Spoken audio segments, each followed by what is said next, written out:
on the hidden island of Agamotto, the remaining heroes of the two Earths are educated on the ways of this new world by Sheriff Strange. He tells them that their assumptions were correct, that there was something or someone behind the incursions. Unfortunately, no one could stop the perfect annihilation plans that the Beyonders had put in motion.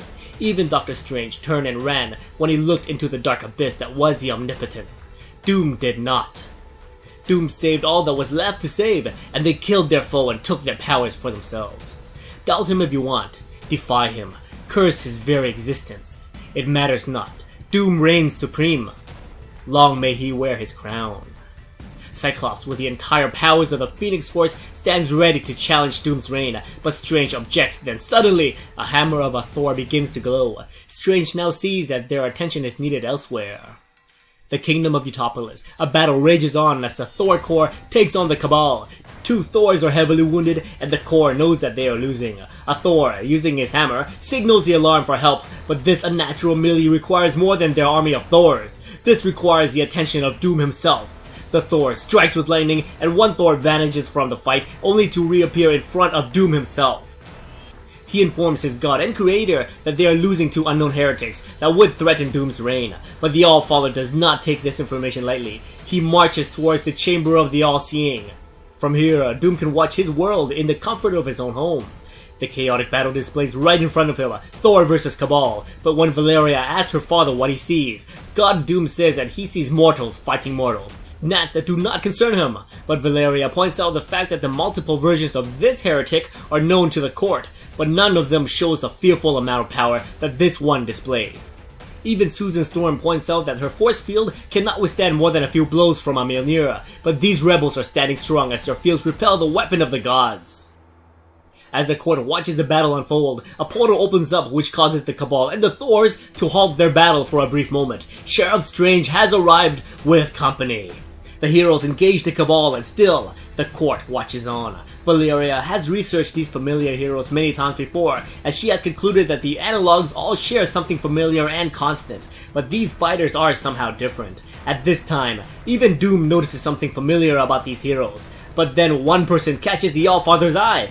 Doom has spent some time scouring each kingdom looking for a version of this man, but to no avail. Reed Richards doesn't exist in any of the kingdoms, but here he is. In a flash of light, Doom appears in the epicenter of chaos. Everybody stands in awe as a new player enters the battlefield. Doom has arrived, and he has words for his old foe. "Richards!" he screams. Mr. Fantastic berates his old enemy and what he did, but Doom will not be scolded by anyone. He saved the unsavable in the face of total annihilation. Their conversation gets interrupted by another alpha dog. Thanos approaches and accuses Doom of being a false god. If one plays at being a god, one would not shy away from saying it. Doom only has one reply: "I am God." Doom attacks with his fury, and the ground opens up to swallow anything in his path. After showing his might, he informs his old rivals that he is God in this new world, and God is merciful. "Readjust your old way of thinking, then you will bend your knee and bow your head at my feet," he states. But an overwhelming heat force shakes him to the bones. All he can do is defend, while a voice states, "I do not need your mercy. Things change, they evolve. The future cannot be denied." Cyclops, with the fury of the Phoenix, stands tall. In the end, "You are just a man, I am a mutant. I am the future in the present, and all worlds, even yours, belong to us. This world is my..." Before Summers could finish his sentence, Doom grabs the X-Men by the neck, and in his hands he snaps it. Cyclops' lifeless body falls to the floor, but only one man stands in the audience. During the battle between God and the Phoenix Force, Sheriff Strange has sent the Cabal and the surviving heroes to the wind. He knows that none of them will bend the knee, which is a death sentence. Strange will not be a part of that. Some of those heroes Strange has spent a lifetime with. Some he calls friend. Doom demands for the heroes to be sent back, but Strange stands firm on his decision. "You will not test me," Doom states. But Strange now sees something he never saw before. He now sees that Doom is still scared of his old foe, Reed Richards. Even with all of his mighty powers, Doom is still scared. He states, "Well, you know what, old friend? I think you should be."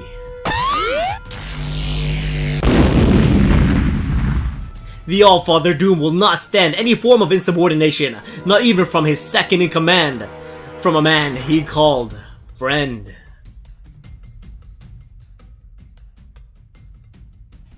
What's going on, guys? Welcome to Comic Island. My name is Joey, and finally Secret Wars issue 4 has arrived. After a few delays, we finally got this issue, and oh man was it good. The story is picking up so much steam, and I don't even know if popular characters from the other tie-ins would even get into the core series. There's just so many characters already. So let's go over a few things that stood out in this issue for me. In the previous issue, we got a very strange relationship between Susan Storm and Doom. They seem to be in a relationship of some sort, but some have speculated that Susan can't really be in love with Dr. Doom, but rather, she is the leader of the rebels that Victor says are residing in Manhattan. I don't know what to think of all this, but it gets even weirder now that Valeria, Reed's and Susan's daughter in the 616, is referring to Doom as father. That's really weird. I would say that Valeria's alliance is towards Doom, quote-unquote, her father. I do like the fact that their council knows all about the hero and villain analogs in the different kingdoms, but I wonder how much do they know, and how did Doom find them to begin with? He says that there isn't any analogs of Reed Richards in any of the kingdoms, so where did Susan and Valeria come from? And where's Franklin Richards? This kid has so many untapped powers, so if he showed up, I bet he can really rock the boat. Oh, and I almost forgot, we also have one version of the Thing in one of the kingdoms. He is currently rebelling against the Maestro right now, so I don't think he will get his 50 minutes of fame into the core series. Okay, so let's talk about the good stuff. Cyclops is dead. But before that, I loved how he sounds so confident, but the things he said made him seem so evil. He is truly starting to sound more like Magneto back in the days where he was evil and did anything and everything for mutant superiority. But then Cyclops got taken out by having his neck snapped? Can't he heal himself? This was such a big letdown. I was so excited when Cyclops emerged with the Phoenix Force during the final battle between 616 and Ultimate Earth. I was hoping that he would really shake up the battlefield, but then he did his evil monologue and got killed by a snapped neck? Thanos was uninteresting in this issue. Hopefully he can play more of an impactful role in the next one. But the final cliffhanger shows us that Doctor Strange blatantly defied Doom's wishes and scattered the Cabal and the heroes to different kingdoms in Battleworld. I'm actually assuming that that's what Strange did. And then Doom kills the one man that he can actually call a friend. The one guy that was there ever since day one. And the final image shows Doom looking like he was determined to round up the other heroes and sentence them to death. This is the same Doctor Strange that we have been reading about ever since the 1960s, so this is huge. We don't know if Doom has the powers of resurrection, but we do know that Strange will get his own series after Secret Wars, so I'm gonna assume that Strange will be revived, but I hope he gets revived before the conclusion. I can't say the same for Cyclops though. I can't find anything that can confirm Cyclops' resurrection after Secret Wars. His series, The Uncanny X-Men, is over, so I don't know if Cyclops is coming back. But I want to know what you think. How do you think Hickman will handle Strange and Cyclops' death and resurrection? Do you think Cyclops will stay dead for a while? Do you think he should stay dead, period? Please let me know what you think in the comments below. Thank you so much for watching my review of Secret Wars issue 4. And as always, if you enjoyed this video, please like, subscribe, and I'll see you next time in another Comic Island video.